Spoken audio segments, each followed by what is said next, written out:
Hey! Oh, hi, Joe. Hey, missed you too. I'll just be a minute. What the hell are you doing? I'm looking for something. I can see that. Where have you been? Here and there. There, mostly. Hey, I stopped by the barge. Where's McLeod?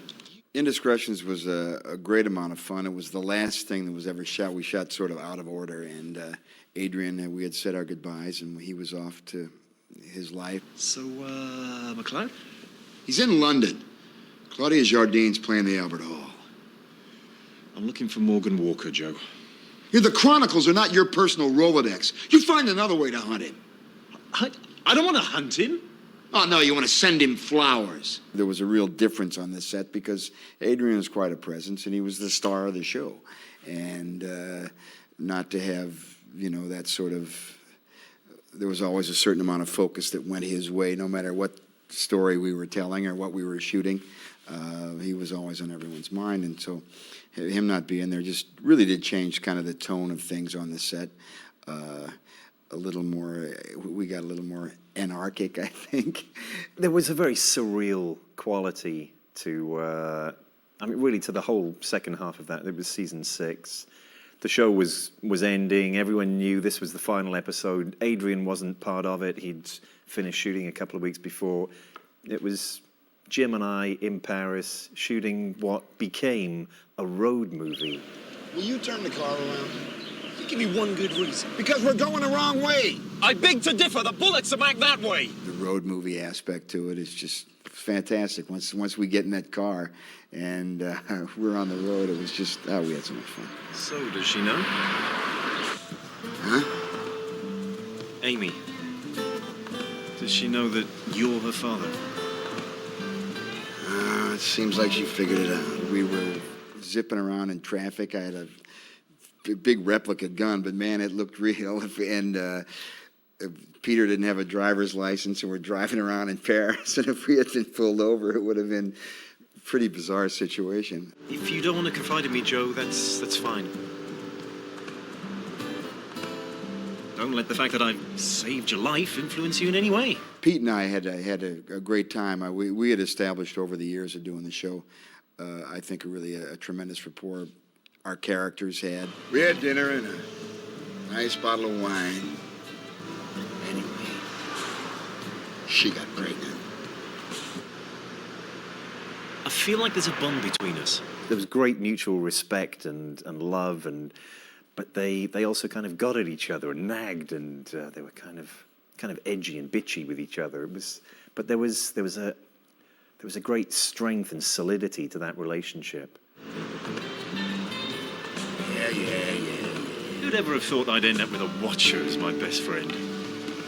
Incredible amount of revelation about the guy's character and where he had been and what he had done. And Joe is a pretty devious character and is good at keeping things hid until they're just dragged out into the open. And he, this is the truth. This is the truth.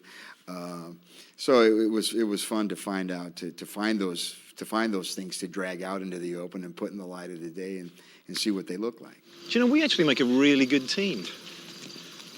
We could be like Scully and Mulder. Yeah, right. Sipowicz and Simone. Whatever. Caligula and Incitatus. No, maybe not Incitatus, because he was a horse. Will you shut up? The frustration that Joe always felt that here was this guy that I knew from hanging around in Paris, drinking beer with, and being kind of a pal, and all of a sudden he's been pulling the wool over my eyes for all this time I've known him, and he's this incredible individual that I still remember as being my little drinking buddy. And so there's always that constant sort of banter going on because he knew how to push my buttons, and I sort of knew how to push his buttons, both character-wise and in our own, the relationship that we had off-screen as well. It's a trap, man. Walker's waiting for us. He knows we're coming, and I'm supposed to shoot you when we get inside. He said he was going to kill Amy. It was a good, solid story. I felt I understood where it came from, what it was about, and there were some great lines in it. Yeah, that wasn't so hard, was it? But you knew. Of course I knew. Well, how did you know? Joe, you never give a watcher's first and last name. just lots of really good moments that were fun to play. And there were little ad-lib bits that we threw in the course of filming that felt like they came from a good place. Then you and me, we have to talk. Dad. The show was always very relaxed in that sense, that people, once you got one decent take in the can, you could try things, you could change what you were saying, you could see what, if I did this, how would that affect people? Lots of the time, it went down a blind alley, but it also had the possibility of creating something interesting that wasn't originally intended. And Jim and I were always very comfortable with that. And this whole episode, there was a lot of stuff that wasn't originally in the script. Anyone ever tell you how beautiful you are? No. The world is full of fools.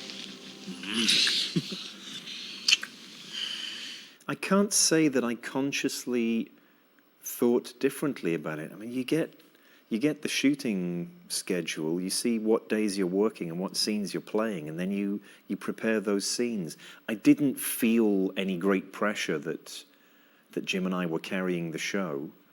I didn't think differently about what we needed to do, except tell the story.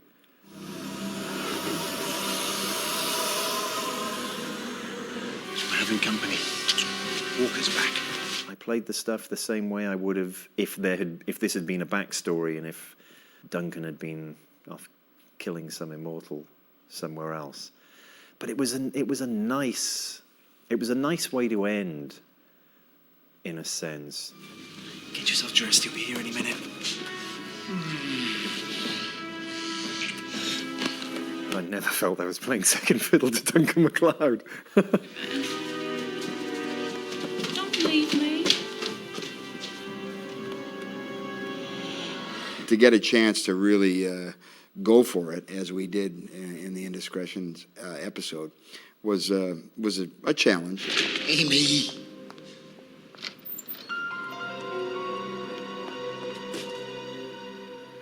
There's a certain chaotic quality in the way we shot this show, sort of on the seat of our pants, and there were a couple of, there was a stunt that almost went really bad where there was an explosion and that was not taken care of afterwards, and there was further, there was another explosion that wasn't supposed to happen that took place. Directors all have very different approaches. Some they all have their way of telling a story and their way of lining the story up. It's not going to take long for them to find us in here. We're out of chips, too. I should be 35,000 feet in the air, sinking my teeth into a succulent steak, just anticipating the stewardess come around to plump my pillow.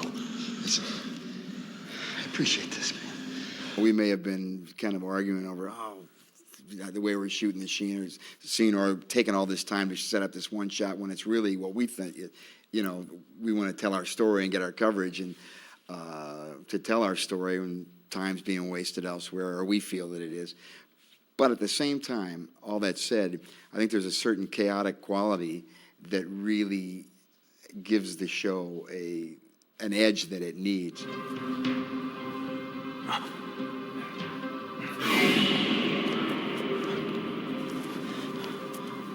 It doesn't get bogged down because it's always, you don't know what's going to happen next. There's a real quality of, wow, this is a mess. And which really, I think, worked in terms of the story and what we were trying to tell.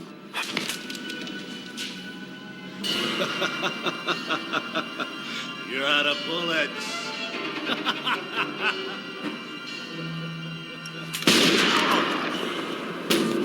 It felt like it had the possibility of, if the show was going to ever come back in a different guise or go in a different direction, that this actually was a very realistic possibility as a format. Joe and Mythos with this whole separate life going on that could be kind of the backbone of them chatting to each other about, Mythos telling stories about immortals that he'd met, which would then allow you to go into almost a flashback that could be other people. It could be people that did several episodes, a character that had an arc of several episodes, or an immortal that you saw once, you told the story about him, never referred to them ever again. That it would give the possibility for lots of different directions for an individual episode to go in, and yet still anchor it to that Highlander world.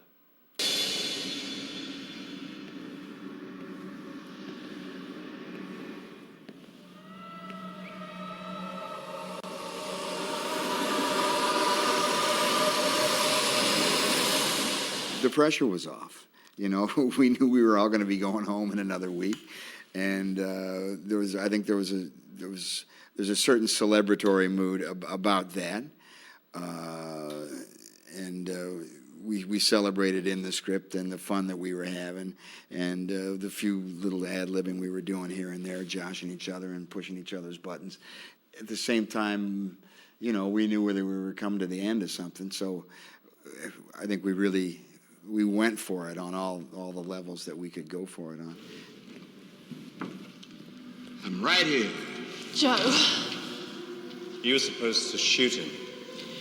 Like I said, life is full of disappointment. It was the most fun I had. I'd have to say that it was it was so freewheeling, and you know, I'd put it right up there, you know, my own 1, 2, 3 somewhere up there in my pantheon of Highlander episodes, but it would make the top 5 for sure. Definitely on my hit parade.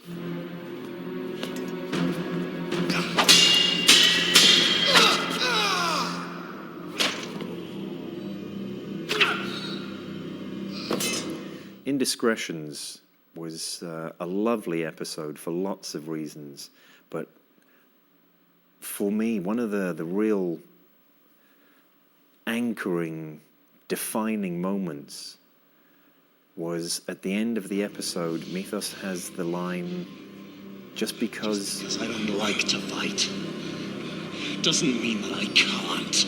that was what Mythos is about. Don't underestimate me. Don't take just what you see on the surface.